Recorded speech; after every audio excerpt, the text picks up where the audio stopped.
श्री राम जय राम जय जय राम। श्री राम जय राम जय जय राम। श्री राम जय राम जय जय राम। श्री राम जय राम जय जय राम। श्री राम जय राम जय जय राम। श्री राम जय राम जय जय राम। श्री राम जय राम जय जय राम। श्री राम जय राम जय जय राम। श्री राम जय राम जय जय राम। सभी पुण्यात्मा बहुत एकाग्रचित्त होकर सुनिएगा। कोई 3 घंटे पहले मैं उस व्यक्ति को बता रहा था कि भैया एक बात सोचो, सपना देखने वाला मन और ये जो दिन का सपना ये देखने वाला मन। बोले हाँ। मैंने कहा ये बताओ, इस मन को देखने वाला कौन है? इस मन के पास करंट कहाँ से आता है? मन को ताकत कहाँ से आती है? जिसे हम कई बार बोलते हैं होश में आओ, जाग जाओ। ये जागृति क्या है? अब आप देखिएगा, आपके घर में लाइट नहीं जल रही, पंखा नहीं चल रहा, आप तुरंत मीटर की तरफ भागते हो। लाइट ना जले, फ्रिज ना चले, एसी ना चले, तुरंत मीटर की तरफ जाते हो। पहले एमसीबी देखते हो, एमसीबी तो नहीं गिर गई? अरे नहीं, पूरे घर की लाइट चली गई। इसका मतलब मीटर से लाइट नहीं आ रही है। ऐसे हम लोग जैसे शरीर में सांस चलने बंद हो जाते हैं, नाक पे हाथ लगा के देखेंगे, नब्ज पकड़ के देखेंगे, क्या मतलब हुआ? आत्मा निकल गई। अब कोई पुर्जा काम नहीं करेगा, आंख देखेगी नहीं। आंख तो है, देखती क्यों नहीं? अब कान तो है, सुनते क्यों नहीं? नासिका तो अब सूंघती क्यों नहीं? रसना अब खाती क्यों नहीं? क्योंकि कभी हमने खोपड़ी लगाई नहीं ये बातें सोचने के लिए। इसलिए हे पुण्य आत्माओं, अपने आप से पूछिए, यदि मैं शरीर हूं तो उसका अंत क्या है, लक्ष्य क्या है, परिणाम क्या है? मृत्यु। मतलब हम मरने के लिए शरीर में आए हैं। आप बताइए, क्या हम मरने के लिए शरीर में आए हैं? अरे बाबा, शरीर मरने वाला है, आप नहीं मरने वाले। कल नहीं तो परसों वो दिन तेजी से आंधी तूफान की तरह उड़ता उमड़ता चला आ रहा है, जिसमें आज की मेरी ये सुंदर सी काया, जिसे मैंने बहुत प्यार किया, जिसे पूरी तरह समर्पित हो गया, घुल गया, वो मुझसे छूटने वाली है, अलग होने वाली है। अब ध्यान में, इस काया में मिट्टी में घुला हुआ मैं मौत के एक ही थपेड़े में कितनी क्रूप, कितनी विकृत, कितनी निर्थक स्थिति में पहुंच जाता हूं। इसी शरीर को हाथ लगा के हाथ धोते हैं, नहाते हैं। कमाल है।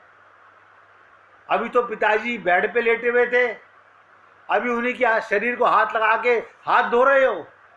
कारण क्या था? ये पहले भी मिट्टी था, बाद में भी मिट्टी रहेगा। इसमें आत्मा और परमात्मा था, वो चले गए हैं। वो ज्ञान नहीं हम अर्जित कर पा रहे।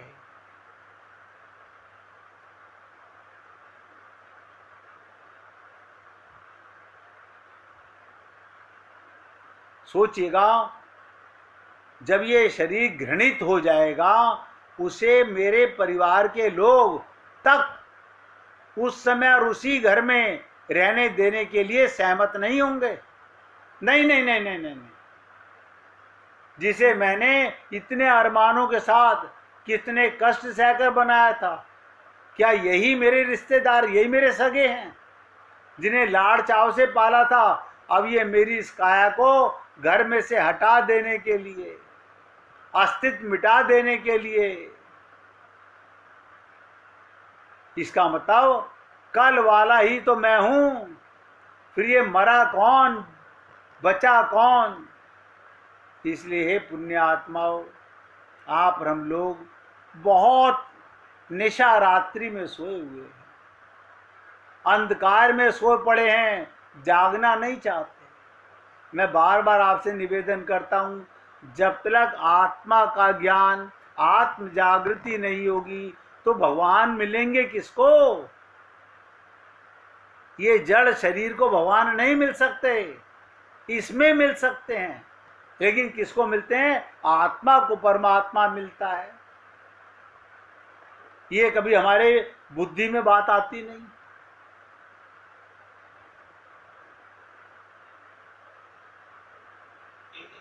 इसलिए आज ही अपने मन का भाव क्या सब बनाएं। मैं शरीर नहीं, मैं आत्मा हूं। और एक होता है माइक मन, एक होता है दिव्य मन। माइक मन संसार का चिंतन करेगा, दिव्य मन परमात्मा का चिंतन करेगा। मन दो नहीं होते। वो मन अंधकार का मन, माया का मन, मलिन मन, मोह ममता का मन मर गया। आत्म जागृति होते ही अब आपका चेतन मन हो गया। अब मन में जित देखूं तित श्याम मई है। अब सब में भगवान नजर आने लगेगा, अपने बच्चों में भगवान नजर आने लगेगा। तो क्या करो? मन में भाव आवो, क्या आना चाहिए? छोड़ो संसार के संबंधों को, देखो क्या आनंद आता है। इसके लिए शरीर की जरूरत नहीं। अभी मैंने कहा था आत्मा नाम मनसा गता, ये गुरु का दिया हुआ भाव शरीर है, भावना में शरीर है, वही असली है।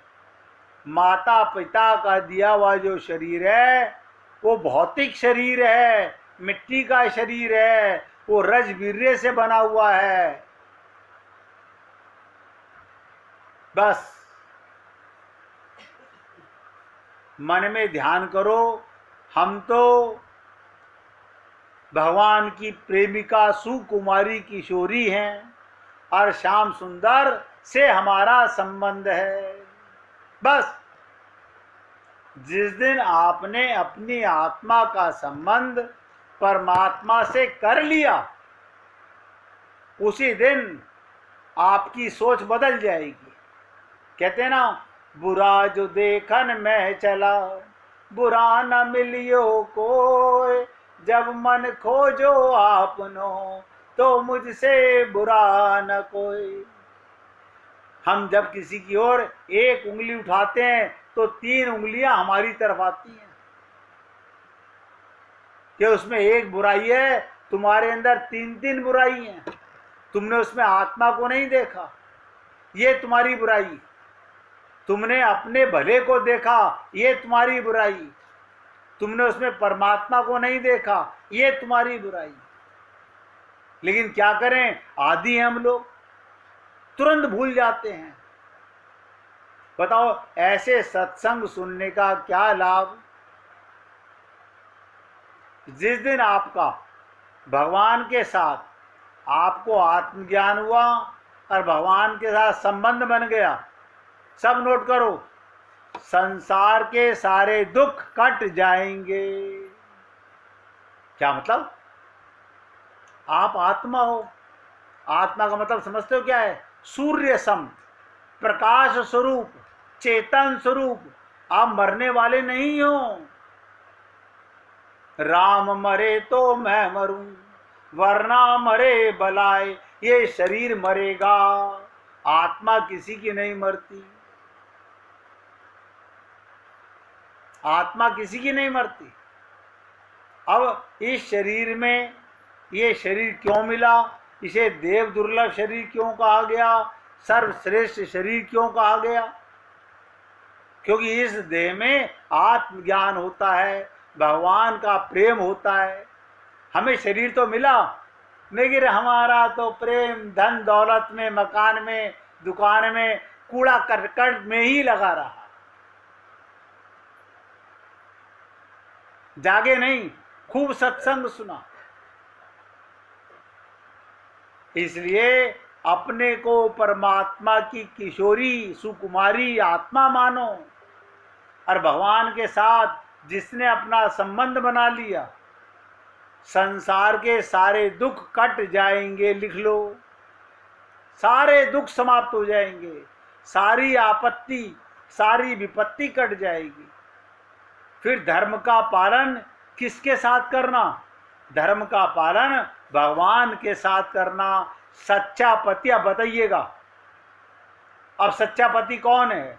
हाँ, आप अगर अपने पति में परमात्मा को देखते हो, ये मानते हो कि मैं आत्मा और वो मेरा प्रीतम इसके अंदर है, तो सच्चा परमात्मा दिखाई देगा। लेकिन हम तो शरीर को पति मानते हैं, शरीर को पत्नी मानते हैं।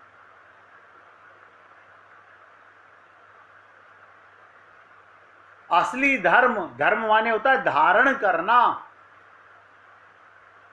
ये पूजा पाठ धर्म नहीं है, ये तो गोरख धंधा है, बेवकूफ बनाने का अपने मन को। असली धर्म है हृदय से प्रीतम को, परमात्मा को अपना पति मानना। कृष्ण ने गोपियों के साथ एक व्यंग किया, जब कहा रासलीला में कि लौट जाओ।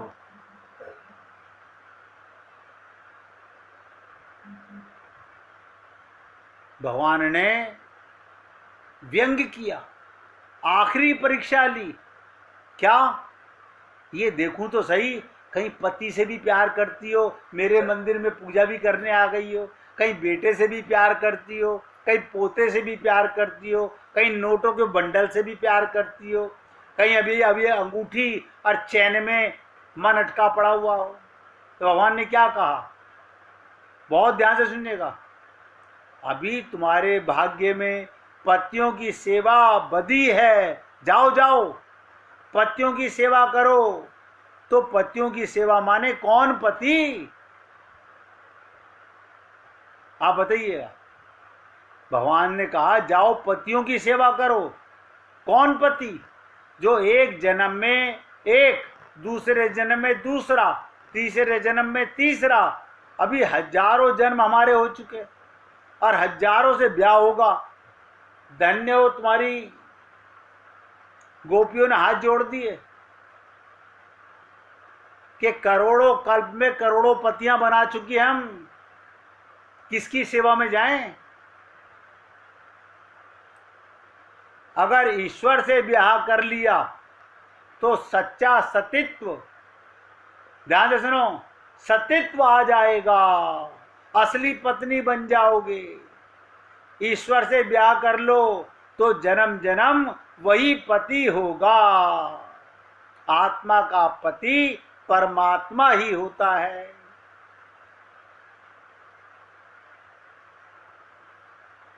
तो संसार का जो संबंध है वो दुख देगा, अब परमात्मा का जो संबंध है वो प्रकाश देगा।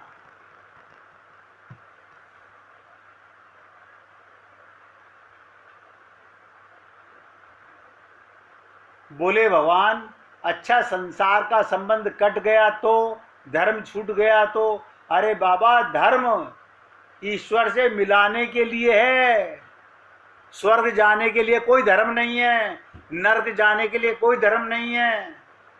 हम यहाँ दान किस लिए करते हैं? हमें अगले जन्म में भूखे ना मरना पड़े। बहुत मूर्ख लोग देखे हैं मैंने, कैसी कैसी बातें कर। अगर तुम आंख दान दे जाओगे, अगली बार अंधे पैदा हो जाओगे। बताओ कैसे कैसे पाप भरे हुए हम लोगों के मन में। ये शरीर जलना मंजूर है, किसी की आंख बन जाओगे, किसी के आंख पे लग जाओगे तो बुरा हो जाएगा। ये इसी संसार के लोगों की बात बता रहा हूं। धर्म छूट गया। अरे बाबा, धर्म ईश्वर से मिलाने के लिए है। अगर ईश्वर से ना मिलावे तो धर्म बेकार। नोट करो, वो धर्म किसी काम का नहीं, कोड़ी के भाव का है जो भगवान से प्रेम ना पैदा करे।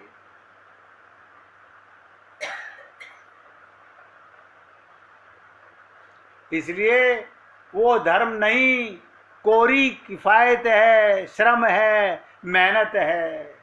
भागवत में इसका बड़ा भारी आनंददायी विवेचन किया गया है। भगवान क्या कहते हैं? मैं गोपियों की बात नहीं करता, चाहे जो कोई होवे, और मेरे लिए लोग धर्म का त्याग कर दे, शास्त्रों में इसकी आज्ञा है। मेरे लिए सर्वस्व त्यागम, मेरे को पाने के लिए, ये संसार का, शरीर का सुख पाने के लिए नहीं, परमात्मा आत्मा का प्रेम। आप और हम सब सूर्य के समान हैं, लेकिन आपने हमने अभी तक अपने आप को नहीं जाना। देखो, सारी दीन दुनिया का पता है, तो हमें कैसे रहना चाहिए? संसार में शरीर के साथ प्रेम और भाईचारे के साथ रहना चाहिए। आज की थोड़ी सी एक कथा के माध्यम से संसार में जीवन कैसे गुजारें, लोगों के बीच में हम कैसे रहें, क्योंकि आज आपको बहुत कुछ आत्मचिंतन के बारे में सुनने को मिला है। परमात्मा की सच्ची पत्नी आप और हम ही हैं। अगर जाग जाएं तो, शरीर से अपने को अलग मान लें तो। अब ध्यान से सुनो, किसी गांव में दो भाई रहते थे। बड़े की शादी हो गई, उसके दो बच्चे भी थे, लेकिन छोटा भाई अभी कुंवारा था। दोनों साझा खेती करते थे। एक का ब्याह हो गया, दो बच्चे हो गए, एक कुंवारा था, और दोनों मिलकर के खेती करते थे, व्यापार करते थे। एक बार उनके खेत में गेहूं की फसल पककर तैयार हो गई। दोनों ने मिलकर के फसल काटी और गेहूं तैयार किया। इसके बाद दोनों ने आधा आधा गेहूं बांट लिया। अब उन्हें ढोकर घर ले जाना बचा था। रात हो गई, इसलिए ये काम अगले दिन ही हो पाता। रात को सारा अनाज निकाल के खेत में पड़ा हुआ है। रात में दोनों को फसल की रखवाली के लिए खलिहान पर रुकना पड़ा। दोनों के भूख थी, दोनों ने बारी बारी खाने की सोची। पहले बड़ा भाई खाना खाने घर चला गया, छोटा भाई खेत में रुक गया। ये सोचने लगा, भैया की शादी हो गई है, उनका परिवार है, इसलिए उन्हें ज़्यादा अनाज की जरूरत होगी। देखो, ये हमारे मन में आती हैं बातें। बड़े भाई की शादी हो गई, उसके दो बच्चे हैं, उसकी पत्नी भी है, मैं अकेला हूँ, उसे अनाज की ज़्यादा जरूरत पड़ेगी। ये सोचकर उसने अपने ढेर से कई टोकरी गेहूं निकालकर बड़े भाई के ढेर में मिला दिया। बड़ा भाई थोड़ी देर में खाना खाकर लौटा। उसके बाद छोटा भाई खाना खाने चला गया। बड़ा भाई सोचने लगा, मेरा तो परिवार है, बच्चे हैं, वे मेरा ध्यान रख सकते हैं, लेकिन मेरा छोटा भाई तो एकदम अकेला है, इसे देखने वाला कोई नहीं, इससे मुझसे ज़्यादा गेहूं की जरूरत है। उसने अपने ढेर में से उठाकर कई टोकरी गेहूं छोटे भाई के गेहूं के अंदर फिर मिला दी। इस तरह दोनों के गेहूं की कुल मात्रा में कोई कमी नहीं आई। दोनों के आपसी प्रेम और भाईचारे में थोड़ी और वृद्धि की जरूरत हो गई। आप सोचिएगा, इस संसार से आप और हम लोग सब कुछ छोड़कर जाएंगे, अगर नहीं विश्वास है तो अपने माता पिता दादा दादी को देख लो, क्या ले गए? नहीं, कुछ नहीं ले गए। आप ले जाओगे? जीते जी सारी पृथ्वी भगवान की, सारे मकान भगवान के, सारा धन भगवान का, जो रहेंगे वो भोगेंगे। तुम्हारे बच्चे बचे तो वो भोगेंगे, और तुम्हारे भाई के बच्चे बचे तो वो भोगेंगे। इसलिए हे पुण्य आत्माओं, जितना जीवन बचा है उसे पूर्ण भाईचारे के साथ निभाने का और आत्मज्ञानी बनने का। और आज फिर आपसे निवेदन करता हूँ, सत्संग के बाद अपना संबंध, आत्मा का संबंध अगर चिंतन करोगे तो कामयाब अवश्य होगे। प्यार से कहिएगा, जिसका राम जी के साथ संबंध हो गया, उसके मन में आनंद ही आनंद हो गया। जिसका राम जी के साथ संबंध हो गया, उसके मन में आनंद ही आनंद हो गया। जिसका राम जी के साथ संबंध हो गया, उसके मन में आनंद ही आनंद हो गया। वो जिसका राम जी के साथ संबंध हो गया, उसके मन में आनंद ही आनंद हो गया। जिसका राम जी के साथ संबंध हो गया, उसके मन में आनंद ही आनंद हो गया। बोलिए सियापति रामचंद्र भगवान की जय, राघवेंद्र सरकार की जय। जय जय श्री राधे, जय जय श्री राधे। बोलिए लाल जी का मंगल हो, सभी भक्तों का मंगल हो। सबको राधे राधे भैया, राधे राधे भैया, राधे।